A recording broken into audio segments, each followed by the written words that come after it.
Hey Brian, this is Jacob over at Mortgage Coach. Just wanted to show you that method of finding out what the original balance is if you're missing that variable. Let's say that they've told you they opened this loan up a couple of years ago. It doesn't have to be spot on, but so they can get it within a couple of months, hopefully. I'm going to use March 1st, 2009, for instance. Now we don't know the original loan amount. They're going to know their interest rate, so that should be pretty easy.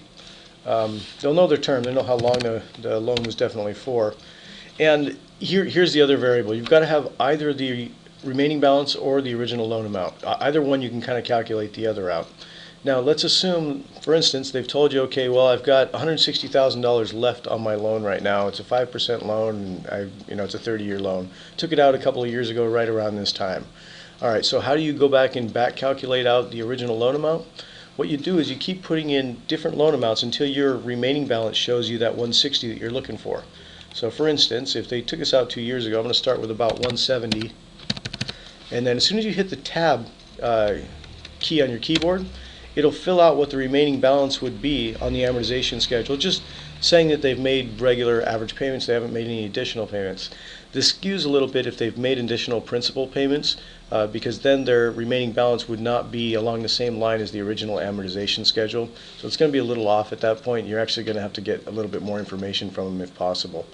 But assuming that they just made straight payments down the amortization schedule, we can keep adjusting this original loan amount until we come across what it takes to get that remaining balance down to about 160. So I'm going to try 168 and tab off the field. Okay, I'm getting closer. I'm at 162 now down there. Let's try 166. That's pretty darn close. That gives them a remaining balance of 160,756. Might actually be a little bit less than this. Let's try 165.5. Okay, that's even closer. That's probably going to be pretty darn close to what their original loan amount was. So you can be pretty confident, as long as they've given you the other variables correctly, that this would be what their original loan amount would be. Now, in order to check what the payment is, and I always recommend doing this, I always recommend keeping another window open on the side so that you can view the actual report and you can check out what the total payments are looking like.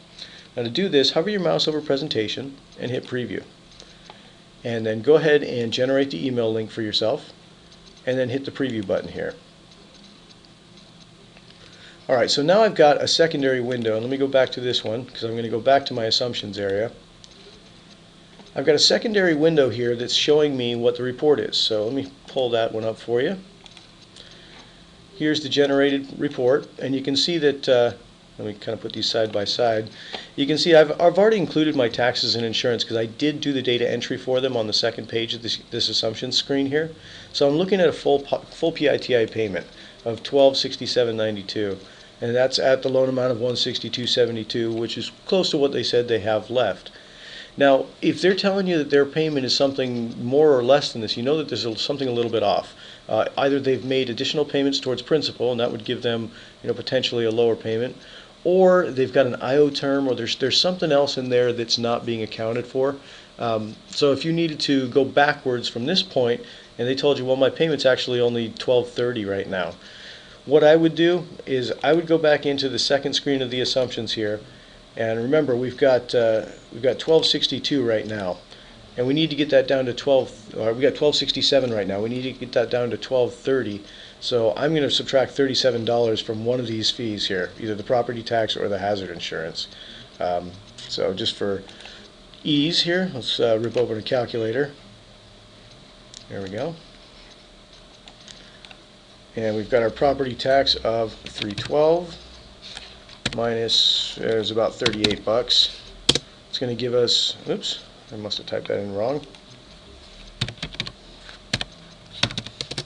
274. So I would change this property tax to be 274.